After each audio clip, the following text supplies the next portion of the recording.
Assalamualaikum, hello everyone. Let's study English with Mrs. Aisyah.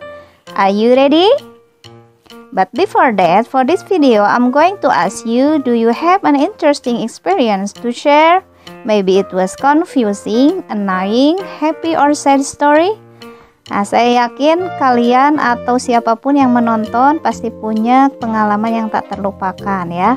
Berbicara tentang pengalaman, so we are going to learn about recount text.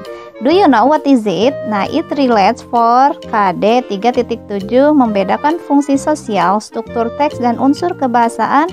Beberapa teks recount lisan dan tulis dengan memberi dan meminta informasi terkait peristiwa bersejarah.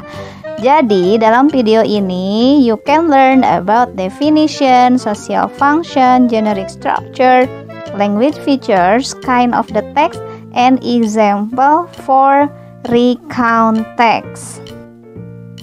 The first is definition. Recount text is a text that tells about events or experiences in the past. Jadi berbicara tentang segala suatu kejadian yang terjadi di masa lalu. Social function or purpose, yaitu tujuan kenapa harus belajar tentang recount text, to entertain or informing the reader.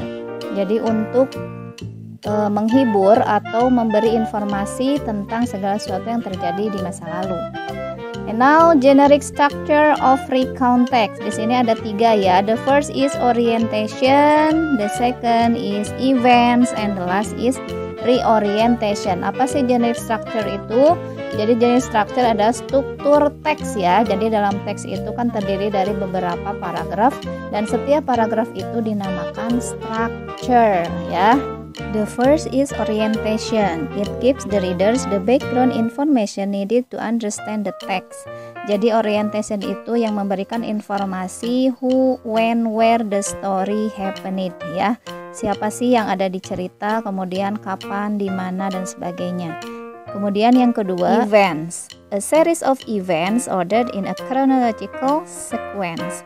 Jadi events itu ya berarti kumpulan dari peristiwa-peristiwa atau kejadian secara berurutan ya, harus disebutkannya. Kemudian yang ketiganya yaitu reorientation.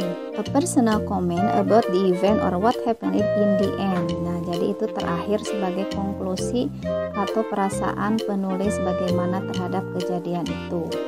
Okay, now language features of recount text. Language features itu ciri-ciri kebahasaannya ya. Yang pertama, introducing personal participant. Karena ini pengalaman diri sendiri, jadi harus memakai subjek I atau my gitu ya. Kemudian using chronological connection, menggunakan penghubung secara kronologi. Jadi dari pertama the first and then finally, seperti itu ya. Kemudian yang ketiga, using linking verb. Linking verb itu kata kerja yang penyambung ya atau penghubung. Bisa berbentuk to be seperti was, were, bisa juga berbentuk verb to ya. Next, using action verb. Action itu aksi, berarti kata kerja yang ada aksinya atau ada gerakannya. For example, looks, went, changed dan sebagainya ya. And the last is using simple past tense. Nah, karena ini kejadian yang sudah berlalu, berarti harus menggunakan tense simple past tense, menggunakan subject plus verb to object. Next, kind of recount text. Jenisnya ada 3. The first is personal recount. Itu berarti kejadian yang terjadi pada diri sendiri yang pelakunya ada di dalamnya. Factual recount berarti lebih ke merekam kecelakaan, kemudian science experiments atau police report. Dan yang terakhir itu imaginative recount, jadi lebih ke menceritakan satu kejadian secara mendetail ya, secara imaginary. Kemudian ini contohnya, silakan dibaca dan dilihat perbedaannya. Ini mulai orientation, berbicara tentang who, when, where the story. Sambil melihat generic structure-nya, coba perhatikan itu yang ada tanda panah, itu contoh dari language features-nya ya. Next, for event. Nah, event itu terserah ya, mau banyak juga kejadian-kejadiannya kan yang menuliskan the writer ya. Jadi boleh event 1, event 2, event 3 seperti itu, atau mau singkat cuma 1 paragraf untuk eventnya itu bisa.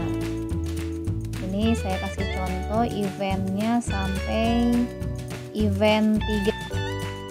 Di situ ada contoh action verb juga dari we went, berarti we went-nya itu action verb ya.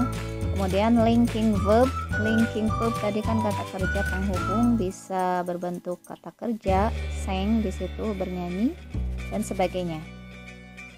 Kemudian reorientation for the last. Nah, di situ berarti komen ya, komen dari si writer terhadap kejadian atau pengalaman yang dialaminya. Nah, we went back to hotel after buying the souvenirs. The next, we prepared to go home. We were so happy. Jadi, komentar si penulis, dia merasa senang. What do you feel now? A or B? I hope you can understand all. Thank you very much for watching. See you next. Assalamualaikum warahmatullahi wabarakatuh.